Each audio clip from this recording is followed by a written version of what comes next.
To start us off, can you give us a general idea of what you're majoring in and what you're pursuing in college? Right. Okay. So I'm a second year college student at Caltech, and I'm majoring in mechanical engineering on the design and systems and mechatronic track. I'm not sure what I'm going to pursue after graduation at this point. It could be grad school, could be some sort of industry job. Not really sure.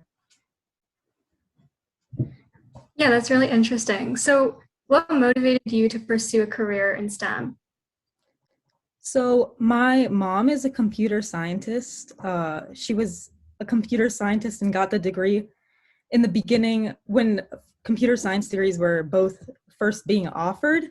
And so the way that she tackled the field, faced intimidation, always inspired me. And when I went to school, I always loved math, science. Those were the topics that always interested me the most.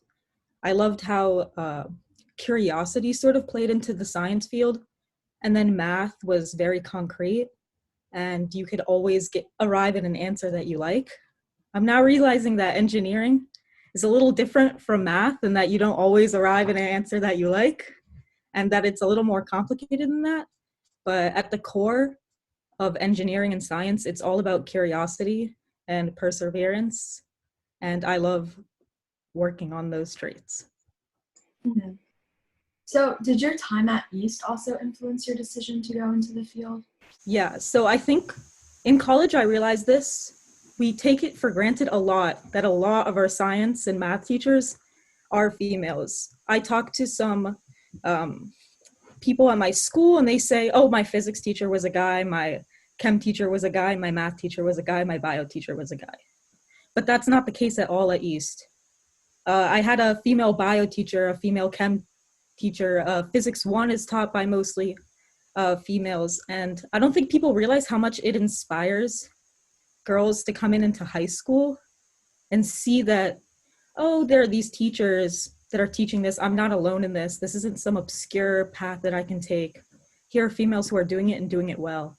So I do think that seeing teachers at East being females teaching these subjects and teaching them well helped me along that path and made me feel less intimidated. You know, sometimes you would go into a class, I think my physics C class was me and maybe 2 or 3 other girls, and then the rest was all guys. And sometimes that's really intimidating. But what helps a lot is if you have a female teacher, then even if you're alone in that class or you feel alone, you can always reach out to them. Yeah, right now, like all my science and my science teachers were taught by females. That's so important, yeah. Yeah, it actually is really crucial. I also heard that you took part in robotics. So how was that experience? Right. So I was part of the first all-girl group for robotics.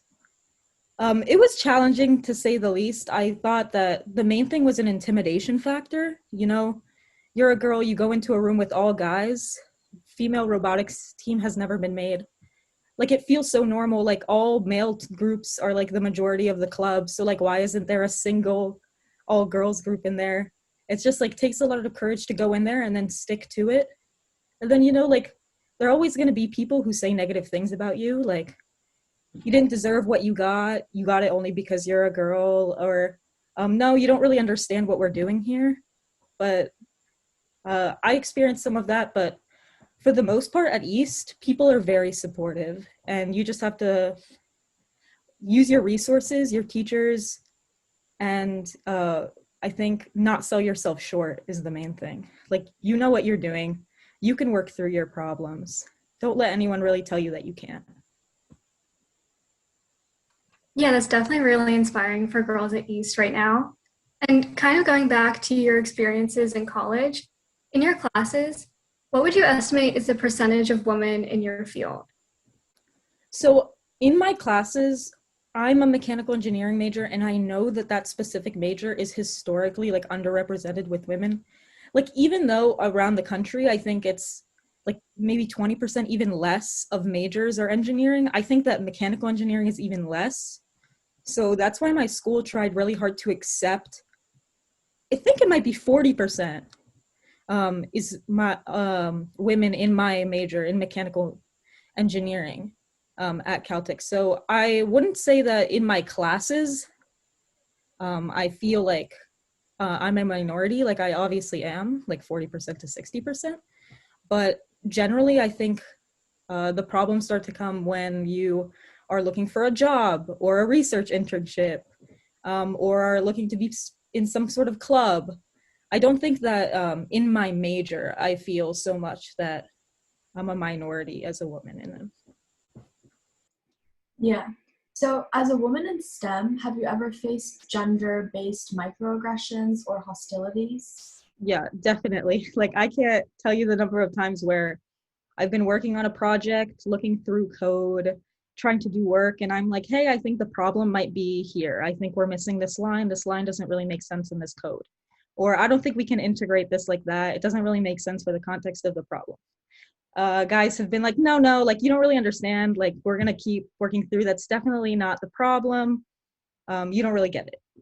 And then after a couple of hours of working through problems and sets, they're like, oh, this line of code doesn't make sense. The exact thing that I said literally hours ago, they are just now realizing that maybe it doesn't make sense. I just despise that so much. Yeah, it's just, I don't know why people like feel like they can't listen to you. Like, I don't know, maybe they just feel bad about themselves, so they don't want to listen to what you have to say. Like they feel threatened in some way when you actually understand what's happening. Same thing happens when like you ask some sort of question, and I've had it multiple times. I ask a very specific question about a subject, and a guy will start explaining the entire subject to me, like from the beginning. I'll be in a physics class and he'll be like, hey, I don't really understand how he got from this line of the derivation to this line of the derivation. And then start explaining the entire concept of what we're doing from the very beginning, like as if I don't understand what is happening at all in the class. I think they just like assume, like their initial assumption is you don't understand what you're doing here, and I do. So like, yeah, it's very frustrating. When you're faced with that, like how do you usually respond? Because there's a certain point where like it almost feels like it's not worth it to respond because, you know, there's not going to be a like reaction. Yeah, so if it's the case where I ask about a specific part in the derivation, they start explaining it from the beginning, like I will stop them and I will be like, I understand this. Like this is my very specific question that I'm asking. I'll stop them about that. But if I'm in a group setting and I know that something is a problem and they are not like like saying that it's a problem, they're just dismissing my ideas. Like the only thing you can do is try to get them to see that it is a problem earlier. Like keep pointing it out. If that doesn't work, then if you have a chance to choose a different group, choose a different group. Sometimes that's not the case. Sometimes you're just put with these people. And in the real world, like you will be put with these people in your jobs, in meetings, in internships. But where you can, like, you have to stick up for yourself. Like you have to say, no, I understand this subject where you may not understand this subject. Listen to me. Like my ideas are valid. What I'm saying is valid. Like I know this.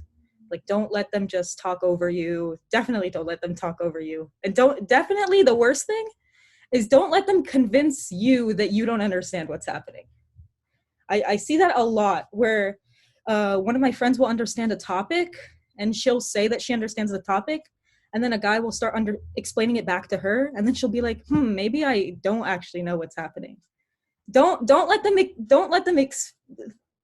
trick you into thinking that you don't know what you know, because you know it.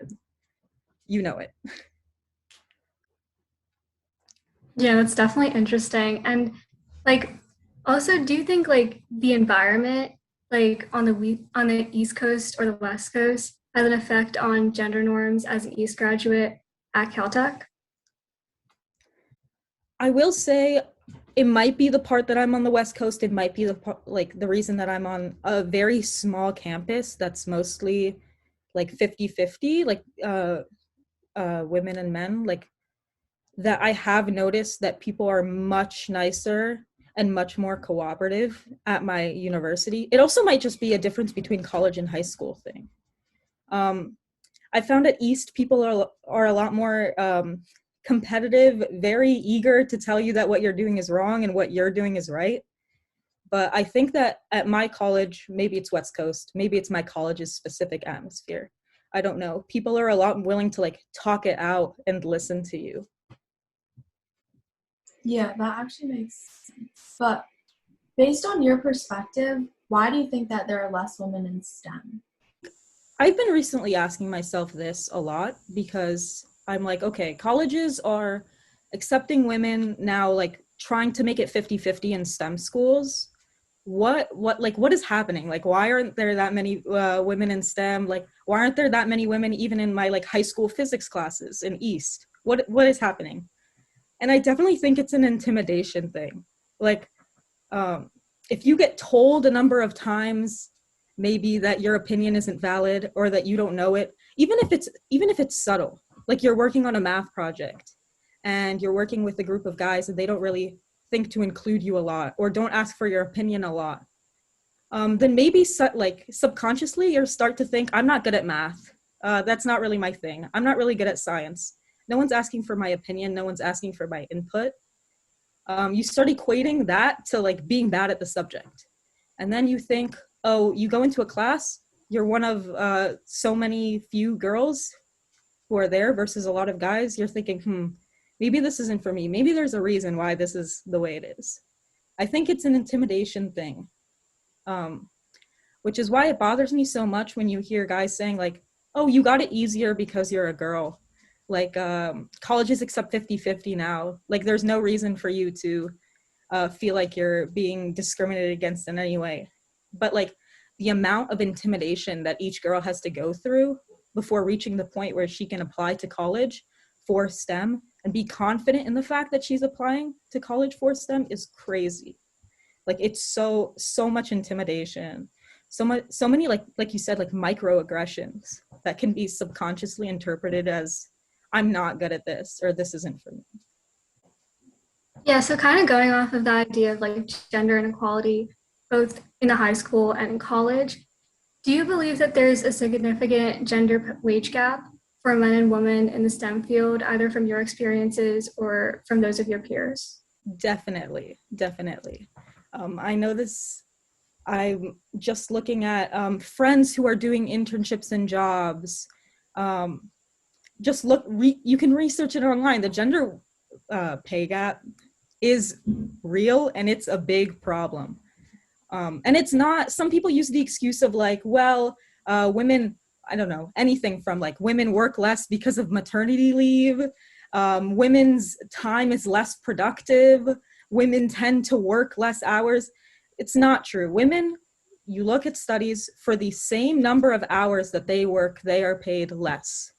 And it's because employers, recruiters have this idea that because you're a woman, your time is less valuable, you're less significant to the group. It has nothing to do with any of those fake reasons that people give. It's very real and it's a big problem. It's basically saying that you're not as important as your male coworker, which is completely false. Yeah, and it's also rooted in misogyny because I have so many like friends who have had the same experiences. Like I faced like those microaggressions like pretty constantly too. So what measures would you recommend to encourage women to be more involved in STEM? Yes, so I think the biggest thing is surround yourself with women who have the same goals as you, or at least will support you throughout your process, your application process, your work process, anything like that. I know that East has a Women in Science club, has a Girls Who Code club. I see more and more like career-oriented clubs popping up at East. Surround yourself with women who share goals with you, because it's so much harder when you think that you're alone in facing these microaggressions. Because again, you convince yourself that you personally are not smart enough or not good enough. But my biggest advice is surround yourself with other women who share your goals, who can support you along the way, because you'll quickly realize you're not alone and that you definitely got this. Like, you know what you know. And also never sell yourself short, like we were saying. Never convince yourself that you're not worth it. that you're not smart enough to get it. Don't sell yourself short. Those would be my two biggest pieces of advice. Do you also have some sort of female role model that you look up to or that inspires you? Yeah, my mom, like I said, got her PhD in computer science in the beginning of when computer science was starting to break out in America. And she faced a lot of discrimination throughout her process of getting her PhD, throughout looking for a job, throughout during her jobs. She faced so much discrimination, and just the way she handles it. I never really hear her say, like, I'm not good enough. I can't do this anymore.